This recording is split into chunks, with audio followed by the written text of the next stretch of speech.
السلام علیکم ورحمۃ اللہ وبرکاتہ۔ ناظرین کرام، یکساں سول کوڈ کے متعلق ایک بڑی خبر سامنے آ رہی ہے۔ اتراکھنڈ میں یکساں سول کوڈ نافذ کرنے کے خلاف صدر جمعیت علماء مولانا ارشد مدنی کی ہدایت پر جمعیت علماء اتراکھنڈ نے نینی تال ہائی کورٹ میں ایک پٹیشن داخل کی اور چیف جسٹس کے سامنے مینشن بھی کیا، اور اس پر اسی ہفتے عدالت میں سماعت متوقع ہے۔ جمعیت علماء ہند کی جاری ریلیز کے مطابق جمعیت علماء ہند کی طرف سے اس اہم مقدمے کی پیروی سپریم کورٹ کے سینئر ایڈوکیٹ کپل سبل کریں گے۔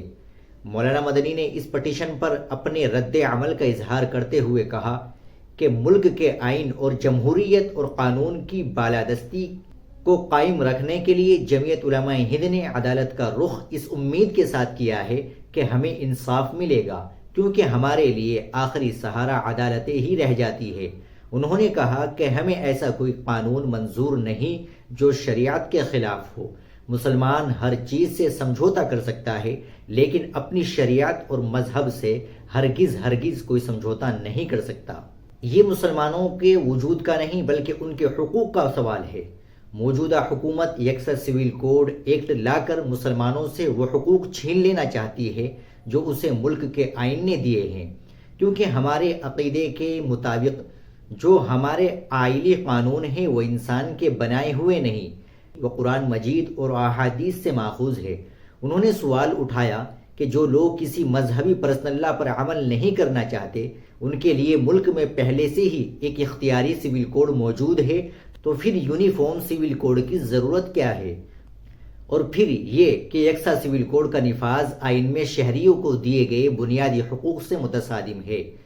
سوال مسلمانوں کے پرسنل لا کا نہیں بلکہ ملک کے سیکولر آئین کو اپنی حالت پر باقی رکھنے کا ہے، کیونکہ ہندوستان ایک سیکولر ملک ہے اور دستور میں سیکولرزم کے معنی یہ ہے کہ ملک کی حکومت کا اپنا کوئی مذہب نہیں ہے اور ملک کے عوام اپنے مذہبی معاملات میں آزاد ہے۔ اس لیے یکساں سول کوڈ مسلمانوں کے لیے ناقابل قبول ہے اور ملک کی یکجہتی اور سالمیت کے لیے بھی نقصان دہ ہے۔ مولانا مدنی نے کہا کہ ہندوستان کے دستور میں جمعیت علماء ہند کے سوا کسی دوسری جماعت کا ذکر نہیں ہے۔ جو لوگ دستور میں کہی گئی باتوں کی اہمیت کو نہیں جانتے، آج اپنی طرف سے جو چاہتے ہیں تشریح کر جاتے ہیں۔ چنانچہ یہ کہنا بالکل درست معلوم ہوتا ہے کہ یکساں سول کوڈ کا نفاذ شہریوں کی مذہبی آزادی پر قدغن لگانے کی ایک سوچی سمجھی سازش ہے۔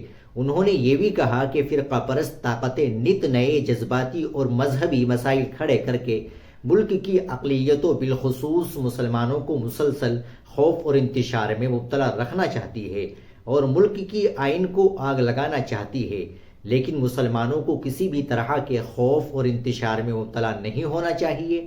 ملک میں جب تک انصاف پسند لوگ باقی ہیں، ان کو ساتھ لے کر جمعیت علماء ہند ان طاقتوں کے خلاف اپنی جنگ جاری رکھے گی جو ملک کے اتحاد اور سالمیت کے لیے نہ صرف ایک بڑا خطرہ ہے بلکہ سماج کو تعصب کی بنیاد پر تقسیم کرنے کے درپے ہے۔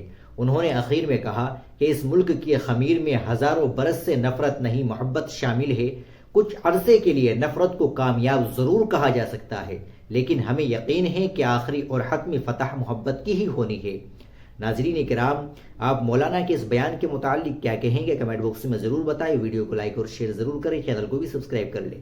ملتے ہیں انشاءاللہ اگلی ویڈیو کے ساتھ۔ السلام علیکم ورحمۃ اللہ وبرکاتہ۔